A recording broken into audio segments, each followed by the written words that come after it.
Hi, I'm Ted. Welcome to River Channel, where we talk about the world of river recreation.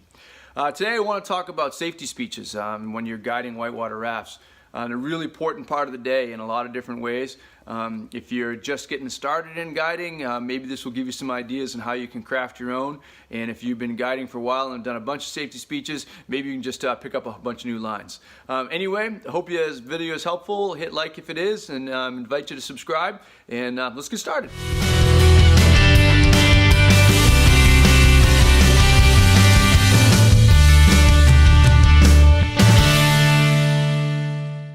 So safety speeches are really important in a lot of ways, and obviously just because of the safety and the legality and things like that, but it really is, I think it's more than that too. It's one of the first points of the day where you have everybody together and it's a part of the experience, and so balancing it appropriately, we'll talk a little bit about that later on, I think is really important. And I think for people, they want to have a great day, and you know, in whitewater rafting is certainly not without risk, and you can mitigate that risk quite a bit when people know what to do and they feel a lot more comfortable. So it's something that is really important, I think. I've been fortunate to take commercial trips in a bunch of different places, you know, all over the U.S., as far south as Chile, Costa Rica, and what's funny is they're almost universally the same in their content. You always say the same thing. What's different, I think, in what I've seen is how they're delivered. And there's clearly some really good ones out there and some that are not so great. And for me, I think the best speeches are organized so people can follow the logic of what they go. And they're balanced in the sense that they're serious enough so that you get some really important information across, but it's also entertaining. You know, people are there for entertainment purposes. So I really sort of strive for those over the course of my safety speeches, and I've, you know, stolen some of the best parts of the ones I've seen around the world. So here, let's take a look at this one, and I'm not saying it's the best one, I'm not saying it's the right way, I'm not saying it's the only way, it's just my way. It's stuff that I've stolen throughout the years, and so I invite you to steal it too. And please, in the comments section, let us know, you know, what are some of your favorite lines? What are some of the ways that you work as well, and love to hear from you. We're going to talk about your equipment. We're going to talk about what to do when you're in the boat. We're going to talk about what to do when you fall out, if you fall out. You know, over the course of the day. Or you get pushed out. Or you get pushed out. All that stuff could happen, absolutely. All right, so first of all, you have your equipment, you have your helmet.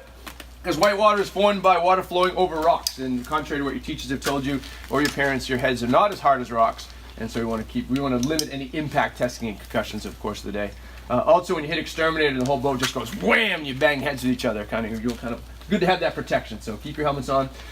We can take them off in the flat water section. We'll let you know. And sort of a good rule is if you can get 2 fingers underneath that strap, that's about right. If it's too loose than that, it's going to get ripped off when you fall in a little hole. And if it's too tight, you have this big red ugly mark and you look bad in pictures, and we don't want that to happen either. So that's the helmets, and then you have your personal flotation device, right? We used to call them life jackets, but we can't do that anymore because they're not guaranteed to keep you alive, only afloat. All right, so there's a lot of flotation in there, and they want to rise up high in the water, so we want to keep them uncomfortably tight. Because if you don't, when you fall in, they're going to flip over your face like that, and it's really unpleasant. And also, when you fall in, we're going to grab you by the lapels of that life jacket, and we're going to hang clean you back in the boat.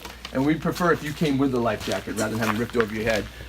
Or even what's worse, you know, you kind of it gets pulled up and you're like, and that's up around your face and you're trying to pull it in. Usually the only way we can get you in the boat there is like grab you by the waistband of the bathing suit and super wedge you back in the boat, which is also uncomfortable. So keep that thing nice and tight.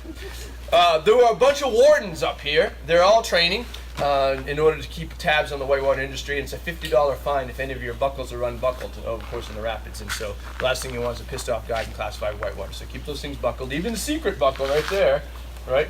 You guys know Todd. Todd's 270 pounds. He's like, I've never even seen that buckle, but I know it exists, right? So keep that secret buckle buckled at all times. And if you need a wardrobe change in between your rapids, that's no problem. Just let us know. We'll pull the raft over so you can be safe and legal. All right, and then your whitewater propulsion device. And this was originally designed by Ninja Warriors because this end is really good for lacerating scalps, and this end is really good for blackening eyes, blooding noses, and knocking out teeth, right? So don't use it to point out eagles and flail around, you know. We always talk about if I'm going to move through the boat, I want to pull my paddle rather than push my paddle. This makes a gentleman very nervous, right? Now, if you swim the crib works and you go home with like bruises and cuts all the way down your shins, you can post a great story on social media about how you swam a Class 5 rapid, fought off a bear with your left hand, and rescued a small child with your right. And that's great.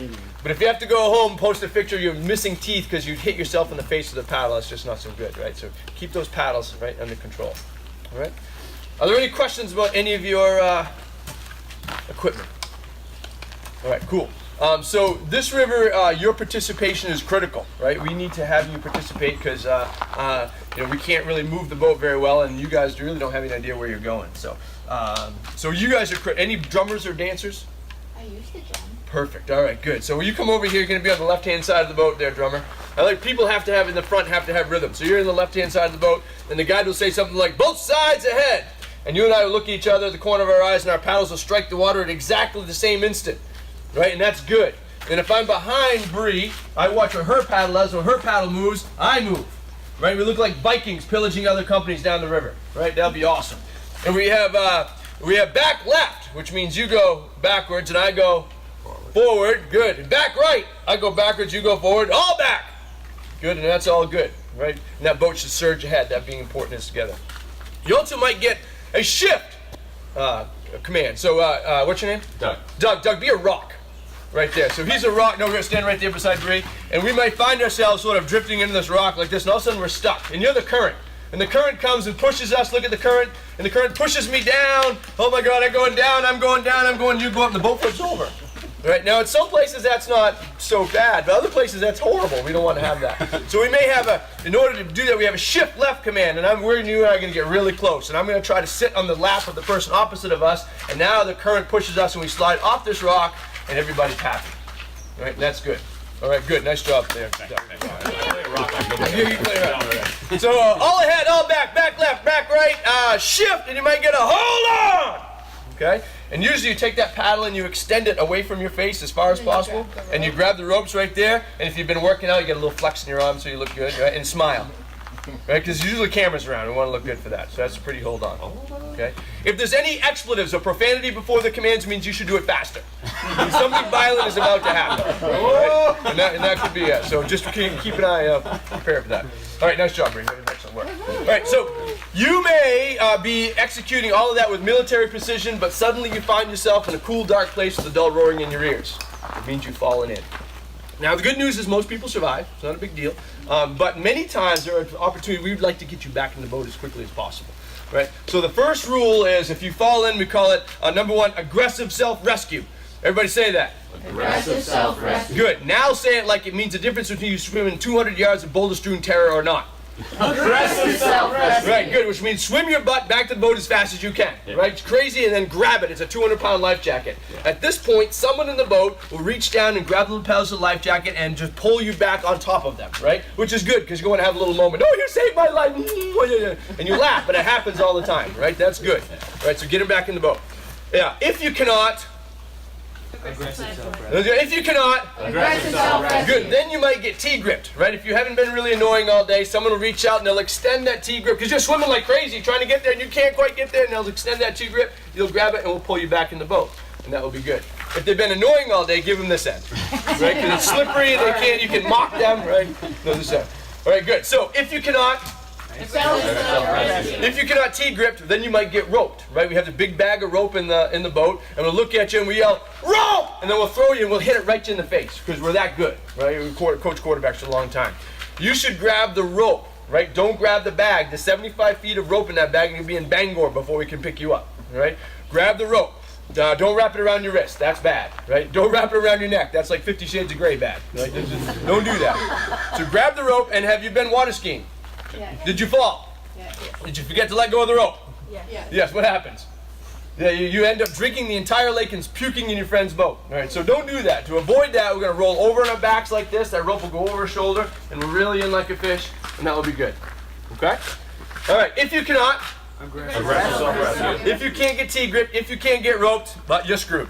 Right, you're going on your own personal journey in the Penobscot River.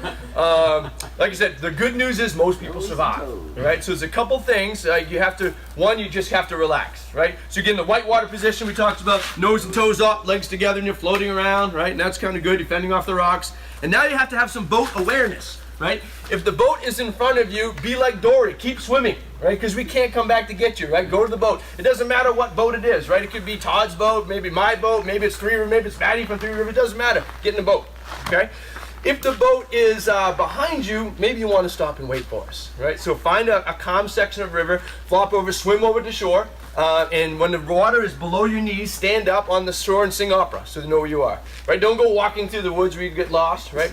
We don't want to stand up in deeper water because we have our rock over here. You might get your foot stuck in the rock, right? And then the current pushes your face down into that current and then the water, and that would be bad, right? Foot entrapment. We don't want any of that.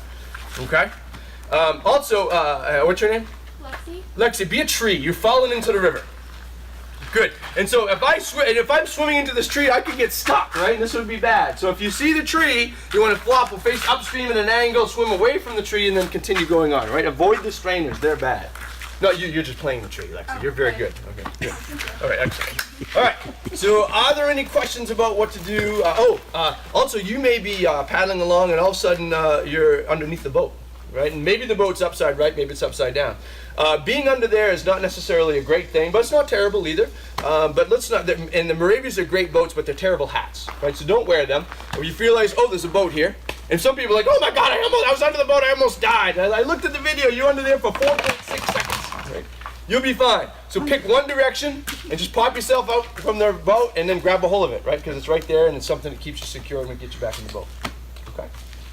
All right. Are there any questions about what to do should you fall in? All right. Cool. The only kind of other thing is there'll be some flat water sections we can swim, which is great. We'd prefer you didn't dive off the boat, right? Because we all have medical certifications. We have a backboard. We don't like to use them. And we don't like filling out the green forms at the end of the day either. Right? We have other things we like to do. All right. Cool. You've all been required to sign a participation agreement.